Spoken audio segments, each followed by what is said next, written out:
जोहार साथियों, मैं मुकेश विरवा आपका मेरे इस चैनल में स्वागत है। उम्मीद करते हैं आप सभी कुशल होंगे। चलिए आज की यात्रा शुरू करते हैं जीवन के अंत से, ताकि जीवन का शुरुआत बेहतर हो सके।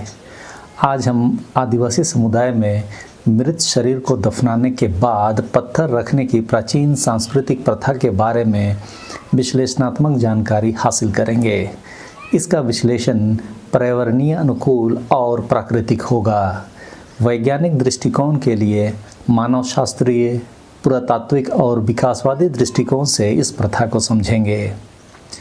एस्ट्रोएसेटिक मुंडा भाषाई समूह में यह प्रथा है और ऐसे ही कई आदिवासी समूहों में भी यह प्रथा है, लेकिन प्राकृतिक और वैज्ञानिक दृष्टिकोण को समझने के लिए मैं यहाँ आदिवासी समूह ही बोलूँगा। मैंने इस वीडियो में बताया था कि भले मृत्यु जीवन का अंतिम सत्य है, लेकिन आदिवासी समुदाय के लिए यह अंत नहीं है, बल्कि प्रकृति में वापसी है, अपने कुल में वापसी है। आदिवासियों में स्वर्ग नरक नहीं होता है, बल्कि अपने कुल के बीच ही पूर्वजों को विशेष पवित्र स्थल आदि में वापस बुला लिया जाता है। मैं अपने हो समाज के हिसाब से बता रहा हूँ, बाकी सभी अपने अपने हिसाब से उसे समझ सकते हैं। इसी वीडियो में मैंने यह भी बताया था कि मृत शरीर का सिर दक्षिण और पैर उत्तर रखने से जंगली जानवर भी शव से दूर ही रहते हैं। मृत शरीर का प्रकृति में वापसी का यह एक तरीका तो रहा। उसी कड़ी में आज हम मृत शरीर को दफनाने के बाद उसके ऊपर कब्र पर, जिसे हम हो समाज में ससंदरी बोलते हैं, उसमें पत्थर रखने के क्या कारण हो सकते हैं और कैसे यह संस्कृति का हिस्सा बना, उसकी बात करेंगे। प्राकृतिक दृष्टिकोण से देखें तो आदिवासी समुदाय मुख्य रूप से जंगलों, पहाड़ों और नदियों के बीच रहता आया है। अक्सर उन्हें जंगली चुनौतियों से गुजरना पड़ा है।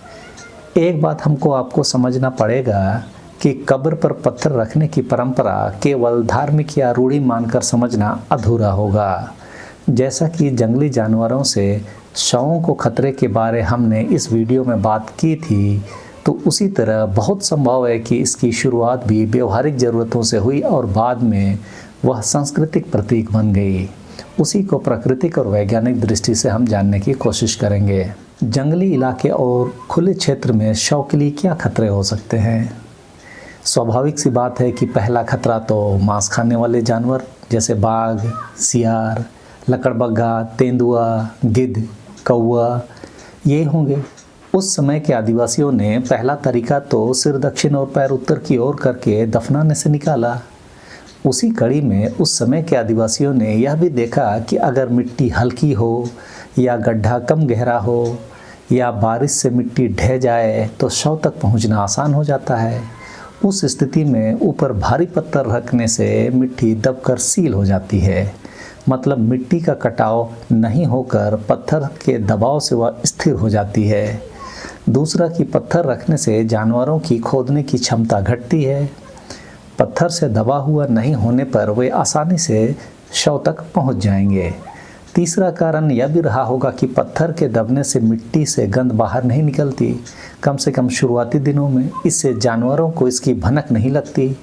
यह तरीका वैज्ञानिक रूप से हम प्रीडेटर प्रूफिंग जैसा मान सकते हैं, यानी जानवरों से बचाव की तकनीक। यहाँ पत्थर सबसे सरल सुरक्षा कवच के रूप में स्थापित हुआ। एक और प्राकृतिक कारण यह भी रहा कि भारी बारिश में कब्र की मिट्टी बैठ जाती है। जंगली जानवर आसानी से मिट्टी कुरेद देते हैं, जिससे शव तक उसकी पहुंच बन जाती है। साथ ही ढलान वाली ज़मीन पर मिट्टी बह जाने से भी शव एक्सपोज हो जाती है। लेकिन पत्थर रखने से कब्र की सतह स्थिर रहती है। पत्थर पानी का रास्ता बदल देती है, जिससे कब्र में पानी ठहरने की संभावना भी घटती है। मिट्टी के नहीं बहने से जानवर भी और पानी भी शव को एक्सपोज नहीं कर पाते और शव की जगह भी टिकी रह जाती है। इसे हम लैंडमार्क इंजीनियरिंग कह सकते हैं। सोच कर देखिए कि यह तरीका लैंडमार्क का कितना कम संसाधन में तैयार हुआ और टिकाऊ है। भारी होने के कारण कोई नहीं हटा सकता। आज हम अपने एड्रेस को पुख्ता करने के लिए लैंडमार्क का इस्तेमाल करते हैं, लेकिन कभी आपने सोचा कि इसकी शुरुआत कहाँ से हुई होगी? आदिवासियों का अपने कब्रों पर पत्थर रखने को हम लैंडमार्क इंजीनियरिंग की शुरुआत कह सकते हैं। कब्र पर पत्थर रखने से जमीन बैठने पर भी संरचना बनी रहती है, यानी पत्थर के रूप में लैंडमार्क बने रहता है। दफन के बाद शुरुआती दिनों में यदि डिकम्पोजिशन की गंध निकले तो वह मक्खियों और कीट को आकर्षित करेगी, जिससे जंगली जानवरों को संकेत मिलेंगे। लेकिन यदि पत्थर और मिट्टी का दबाव बनता है तब हवा का आवागमन कम होगा, जो कीटों की गतिविधि को रोकेगा और जंगली जानवरों को संकेत कम मिलेंगे या नहीं मिलेंगे। यह एक तरह से हाइजीन बाय डिज़ाइन है, यानी प्राकृतिक स्वच्छता का ज्ञान, जो भले ही लिखित नहीं पर अनुभव से विकसित ज्ञान है। कब्र पर पत्थर केवल सुरक्षा नहीं है, बल्कि यह कॉग्निटिव मैप या संज्ञानात्मक मानचित्र बनाने का साधन भी है। सोचकर देखिए कि जंगल में मौसम बदलता है, पत्ते गिरते हैं, घास उगती है, मिट्टी समतल हो जाती है, तो कब्र की जगह भूलना भी आसान है। अब वहीं पत्थर रखने से वह जगह अस्थायी निशान बन जाती है। समुदाय को पता रहता है कि वहाँ शव को दफनाया गया है और भविष्य में उसी जगह बार बार खुदाई या खेती या आग लगने से बचाव हो जाता है। इसे ही हम लैंड यूज कंट्रोल कहते हैं। यह बहुत ही व्यवहारिक सामाजिक वैज्ञानिक व्यवस्था है। अब इतने बड़े पत्थरों को लोग जंगलों से कब्र तक कैसे लाते होंगे? हमने यह भी सुना है कि रांची के मुंडाओं ने जमीन पर अपने दावे के एवज में कब्र का पत्थर यानी ससंदरी अंग्रेजों को ले जाकर दिखाया था। यह भी साबित करता है कि वह निशान आदिवासी समुदाय के लिए कितना महत्वपूर्ण है। बड़े पत्थर को कब्र तक लाना यही बताता है कि परंपरा के पीछे सामूहिक इंजीनियरिंग रही होगी। पुराने समय से भारी वस्तुएं खिसकाने की सबसे असरदार तकनीक आज के समय भी हम लोग इस्तेमाल करते हैं। पत्थर के नीचे गोल लकड़ी के लट्ठे रखे जाते हैं, उसके ऊपर पत्थर को खिसकाया जाता है। आगे खिसकाने पर पीछे वाला लट्टा फिर आगे रखा जाता है। पत्थर को आगे खिसकाने के लिए आगे की तरफ से रस्सी तो पीछे की तरफ से लकड़ी के ही लट्ठे विशेष तरीके से धक्का देने के लिए इस्तेमाल किया जाता है। इसे आप चक्का के बिना भी काम करने वाली रोलिंग फ्रिक्शन तकनीक कह सकते हैं। कुछ जगहों पर मोटी लकड़ी की पट्टे या टहनी पर पत्थर रखकर घसीटा जाता है। हालांकि आज के समय में हमने यह तकनीक नहीं देखी है। फिर कई जगहों पर पहले पत्ते, घास या गीली मिट्टी को नीचे रखा जाता जिससे घर्षण कम हो, और कभी कभी ढलान वाली ज़मीनों पर पानी डालकर भी स्लाइड करना आसान होता है। एक और तरीका है, हम सभी आदिवासी हैं और जंगल में जंगली बेलें, बांस की पट्टी, पेड़ों की छाल के रेशे से पत्थर को मजबूती से बांधकर खींचा जाता है। यह तकनीक प्रिमिटिव रोप टेक्नोलॉजी कहलाती है। उसी तरह कम ऊर्जा लगाना हो तो भारी पत्थर उठाने के लिए लंबी लकड़ी का डंडा को लीवर के रूप में इस्तेमाल करते हैं। नीचे छोटा पत्थर या लकड़ी लगाते हैं और धीरे धीरे ऊपर उठाकर खिसकाते हैं। कई जगहों में बड़े पत्थर नदी के किनारे पहले से पड़े होते हैं। पहाड़ी ढलान पर लुढ़का कर लाए जा सकते हैं। बरसात में फिसलन से खिसकाना आसान हो जाता है, यानी प्रकृति की ऊर्जा का उपयोग मानव श्रम को कम करने के लिए लोग करते हैं। अब हम समझने का प्रयास कर सकते हैं कि कब्र पर पत्थर रखना परंपरा कैसे बनी, रूढ़ी कैसे बनी। जैसा कि हम लोग अभी यह बात कर रहे थे कि जंगल में सबसे पहले शव की सुरक्षा प्राथमिकता में थी। प्रेडेटर प्रूफिंग तकनीक से, मतलब जानवरों से बचाव की तकनीक से यह तरीका सबके लिए सही तरीका हो गया। सब इसका अनुसरण करने लगे। जब शव सुरक्षित हुआ तो आदिवासी समाज के लोगों के लिए मृत व्यक्ति के जीवन के समय में उनके साथ बिताए लम्हों को याद करना आसान हो गया। फिर यह सम्मान और मान्यता बन गया। फिर यह ससन और ससंदरी यानी कब्र मानव स्मृति का स्थल हो गया, जहाँ सामान्य शिकार, लकड़ी काटना और आग आदि नहीं लगने दिया गया। इस तरह यह तरीका उस समय का सामाजिक कानून बना और यह मृत संस्कार का पहचान यानी आइडेंटिटी मार्कर बन गया। आज यह प्रथा आधुनिक समय में सांस्कृतिक पहचान का प्रतीक बन चुका है। इसमें मृत्यु संस्कार की बात अभी नहीं कर रहे हैं, सिर्फ ससंदरी यानी कब्र पर पत्थर की बात ही कर रहे हैं। तो मृत्यु के बाद कुछ दिनों तक आदिवासी समाज में कुछ कार्यों से परहेज, कुछ शुद्धिक्रम आदि संपन्न होते हैं। इसे आप कम्युनिटी क्वारंटाइन लॉजिक की तरह भी देख सकते हैं। ससंदरी या कब्र में पत्थर रखना कोई लैब वाला विज्ञान नहीं है, बल्कि अनुभव आधारित प्राकृतिक विज्ञान है, जिसे हमने इन 4 कामों से देखा है। तो पहला तो यही हो गया प्रेडिटर मैनेजमेंट या प्रेडिटर प्रूफिंग, जिसे हम जानवरों की सुरक्षा की खातिर यूज किए। सॉइल वाटर मैनेजमेंट यानी मिट्टी और पानी के बहाव को नियंत्रित किए। लैंडमार्क इंजीनियरिंग यानी जगह की पहचान पक्की की। और चौथा, अब यह प्रथा सांस्कृतिक पहचान का प्रतीक के रूप में स्थापित हो चुका है। इस तरह से यह प्रथा आज आदिवासियों की मृत्यु संस्कार को पहचान दे रही है। आज जब यह संस्कृति का अभिन्न अंग बन गया है, तो हम आदिवासी यह मानते हैं कि जीवन जरूर खत्म हुआ, लेकिन उसकी आत्मा से संबंध खत्म नहीं हुआ। हम आदिवासियों में स्वर्ग और नरक की परिकल्पना नहीं होती। मृत व्यक्ति की आत्मा को वापस अपने कुल में ही पवित्र स्थल आदि में बुला लेते हैं और अनंत समय तक हमारे परिवार और कुल के बीच में रहते हैं। श्मशान के होने यानी कब्रिस्तान के होने से स्पष्ट सीमा बनती है कि यहाँ शरीर है, अब यह जगह अलग है। उस जगह को आदिवासी समाज में खोदते या छेड़ते नहीं हैं। मन में यह भरोसा बनता है कि हमने अपनी जिम्मेदारी पूरी कर दी है, और जब श्मशान यानी कब्र सुरक्षित और चिन्हित हो, तो यह संकेत होता है कि मृत को ठिकाना मिला, अपमान नहीं हुआ। आदिवासी संस्कृति में भी यह माना जाता है कि अपमान या अस्थिरता से आत्मा बेचैन होती है। यह प्रथा आज भावनात्मक आधार के साथ संस्कृति से जुड़ी हुई है।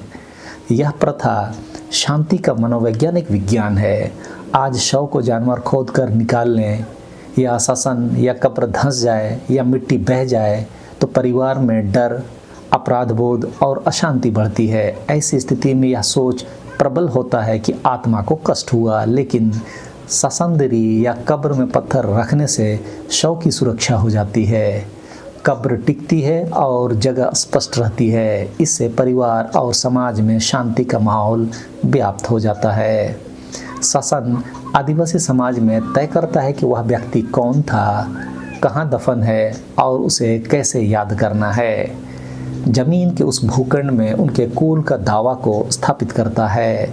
हो समाज में कुर्सीनामा का स्थापित स्वरूप भी ससंदरी को ही माना जाता है। ये तो हुआ ससंदरी की बात, यानी कब्र में पत्थर रखने की परंपरा की, लेकिन आजकल पत्थर गड़ी की प्रथा को भी आदिवासी पहचान से जोड़ा जाता है। उसके बारे में कई वीडियो में मैंने अपनी जानकारी साझा किया है। संक्षेप में यही है कि जैसे अभी हमने व्यवहारिक ज़रूरत से परंपरा बनने की बात हम लोग जाने, जो स्वाभाविक मौत होती थी उसे दफना कर ऊपर बड़ा पत्थर रखा जाता है, जिसे हम ससंदरी कह रहे हैं।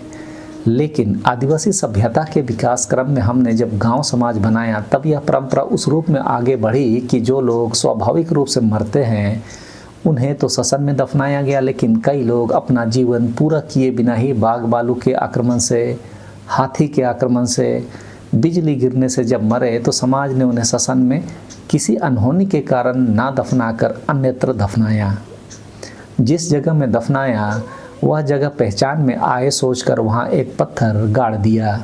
तो इस तरह पत्थर गड़ी की शुरुआत होती है, जो बाद में गांव के बीच बैठक स्थलों को पहचानने, सीधी रेखा को दिखाने, गांव किनारे सीमाना पहचान आदि के लिए भी लोग इस्तेमाल करने लगे।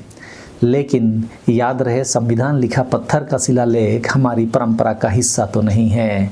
लोगों ने आंदोलन जरूर बनाया और आंदोलन के रूप में वह सही भी हो सकता है, लेकिन संविधान लिखा पत्थर का शिलालेख हमारी परंपरा तो नहीं है। आजकल हम मेगालिथ और मोनोलिथ की बात भी सुन रहे हैं, जिसकी शुरुआत भी इन्हीं पत्थर गढ़ियों से हुई है।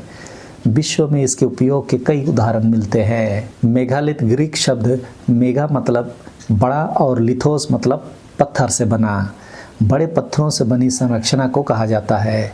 उसी तरह मोनोलिथ में मोनो ग्रीक शब्द है जिसका अर्थ एक है, और लिथोस तो पत्थर ही, यानी एक ही पत्थर से बनी संरचना। इस परिभाषा में आदिवासियों के श्मशान में रखा जाने वाला पत्थर और खड़ा रखने वाला पत्थर दोनों एक तरह की मोनोलिथ है। अभी झारखंड में भी ससंदरी और हजारीबाग से 25-30 किलोमीटर दूर स्थित पंकरी भरवाड़ी के इस पत्थरगड़ी को झारखंड सरकार भी वैश्विक मान्यता के साथ इन्हें यूनेस्को विश्व धरोहर का दर्जा देने के लिए प्रयासरत है। सभ्यता के क्रमिक विकास के क्रम में बैठक स्थलों के लिए विशेष पहचान के लिए भी पत्थर घड़ी हुई, जिसका यह जीवंत उदाहरण है।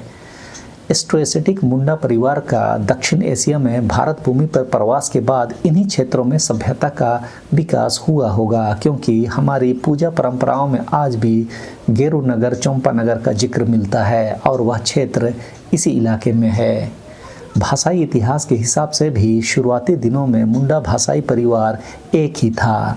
कालांतर में मुंडा, संताल, हो, कड़िया जैसी स्थानीय भाषाओं में वे अलग अलग दिशाओं में अपने समाज को लेकर बढ़ गए। ऐसा लगता है कि 600-700 ईस्वी के लगभग मुंडा भाषाएं एक दूसरे से अलग हुई थी, लेकिन उससे पहले एस्ट्रोएसिटिक मुंडा भाषाई लोग अंतिम रूप से इन्हीं क्षेत्रों में वास करते थे। फिर संताल समाज पूरब की ओर मुंडा, रांची और खूंटी क्षेत्र में, तो होलो, कोल्हान में प्रवास के बाद बस गए। यदि ससंदरी और पत्थरगढ़ी के प्राचीन धरोहरों की उम्र किसी भी तरीके से निकल आए तो हमारी पूजा पाठ की पद्धति में शामिल उच्चारणों से हम अपने इतिहास को स्थापित करने में सफल भी हो सकेंगे। तो इस तरह हमने समझा कि ससंदरी या कब्र में पत्थर रखना व्यवहारिक ज़रूरतों से शुरू होकर परंपरा का हिस्सा बनती है, लेकिन जंगल और प्रकृति के नियमों में यह एक विज्ञान है, जानवरों से सुरक्षा का, मिट्टी के नियंत्रण का, स्थान की पहचान का और समाज के कानून का। मुझे लगता है आदिवासी सम्मान को सुरक्षित रखने का सबसे बेहतर तरीका भी यही होगा कि हमें ससंदरी के सम्मान को बनाए रखना आदिवासी ज्ञान के इकोलॉजिकल इंटेलिजेंस को मानना है। आप क्या सोचते हैं? कमेंट में ज़रूर बताएं। तो इस वीडियो में इस समय के लिए इतना ही। सबों को धन्यवाद। जोहार।